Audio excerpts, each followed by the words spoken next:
وبعث فیہم رسولا. Our Lord, you have to send a noble messenger. You have to send a noble prophet. پروردگار ہم نے خانہ کعبہ کی تعمیر تو کر دیا مگر اس کو آباد کون کرے گا؟ اس کو آباد کون کرے گا؟ اس کی عظمت کون بتائے گا؟ اس کا مقام کون بتائے گا؟ اے پروردگارہ خانہ کعبہ کی تعمیر ہم نے کر دیا مگر اب اس جگہ پہ ایک ایسا رسول بھیج دے who will recite your verses, جو تیری آیت کی تلاوت کرے, who will teach your book and wisdom, جو تیری کتاب اور حکمت کی تعلیم دے, who will purify them, جو لوگوں کے دل اور دماغ کو صاف کرے اندر سے بھی باہر سے بھی. یہ حضرت ابراہیم علیہ السلام کی دعا ہے. حضرت ابراہیم علیہ السلام نے بہت سارے رسول بھیجنے کی دعا نہیں فرمائی تھی, ایک رسول کو بھیجنے کی دعا کی تھی. یعنی حضرت ابراہیم جانتے تھے جو تمام نبی مل کر کام نہ کر سکیں گے وہ تنہا آمنہ کا لال پوری دنیا میں انقلاب برپا کرے گا.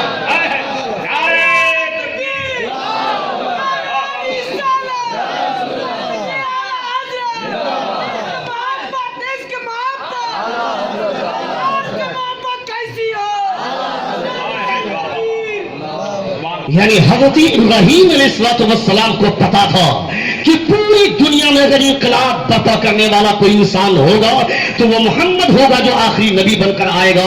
اس لیے آپ نے ایک رسول بھیجنے کی دعا کی تھی. پروردگار ایک رسول ایسا بھیج دے جو سارے رسولوں پر بھاری ہو جائے, جو تمام انبیاء کرام مل کر نہ سکے وہ تنہا آمنہ کا لال کر جائے. حضرت آدم علیہ السلام کی عمر 1000 برس اور اپنی زندگی میں حضرت آدم علیہ السلام قابیل کو نہ بچا پائے. قابیل نے حابیل کو قتل کر دیا. پوری دنیا میں قیامت تک جتنے بھی قاتل ہوں گے, جتنے بھی مرڈر ہوں گے, وہ تمام قتل کی سزا اس قاتل کو ملے گی مگر اس کا آدھا حصے کا گناہ قابیل کے سر پہ جائے گا. اس لیے کہ دنیا کا سب سے پہلا قاتل وہ انسان ہے, اس نے قتل کرنا سکھایا.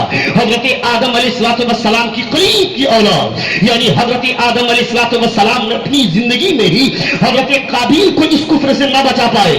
میرا پیغمبر حضرت آدم علیہ السلام کے بعد حضرت نوح علیہ السلام کو خدا نے 950 برس کی عمر عطا فرمایا. 950 برس کی عمر پانے کے بعد بھی پوری عمر پوری زندگی حضرت نوح علیہ السلام تبلیغ فرماتے رہے مگر ایمان لانے والوں کی تعداد 100 کی بھی گنتی پوری نہیں ہوتی ہے. 950 برس کی تبلیغ فرمانے کے بعد بھی 100 لوگوں نے بھی ایمان نہیں لا پایا. یہ حالت ہے تبلیغ کی. میں ان انبیاء کرام کو حقارت کی نگاہ سے نہیں دیکھتا ہوں, یہ سب ہمارے سر کے تاج ہیں, مگر میں یہ کمپیئر کرنا چاہتا ہوں کہ آمنہ کا لال کی خدمت کو دیکھیں اور تمام نبیوں کی خدمت کو دیکھیں. کسی کی عمر 1000 برس, کسی کی عمر 500 برس, کسی کی عمر 600 برس, کسی کی عمر 950 برس, کسی کی عمر 400 برس. اور میرے پیغمبر اس دنیا میں تشریف لائے اس وقت جبکہ باپ کا سایہ سر سے اٹھ چکا تھا. نبی کونین صلی اللہ علیہ وسلم جب دنیا میں لائے 6 برس کی عمر میں پہنچے, ماں کا سایہ سر سے اٹھ چکا تھا. نبی کونین صلی اللہ علیہ وسلم 40 برس کی عمر کے بعد مصطفیٰ جان رحمت صلی اللہ علیہ وسلم نے مصطفیٰ جان رحمت نے اعلانیہ طور پر تبلیغ کرنا شروع فرمایا. 40 برس کی عمر مصطفیٰ کی نکال دیجئے, 23 برس کی عمر بچتی ہے. یعنی 1000 برس کی تبلیغ کرنے کے بعد بھی, 950 برس کی تبلیغ کرنے کے بعد بھی, 500 برس کی تبلیغ کرنے کے بعد بھی وہ کارنامہ انجام نہ دیا سکا. مگر یہ 23 برس کی عمر میں ایسا انقلاب برپا کیا کہ پوری دنیا میں اسلام کا جھنڈا لہرایا.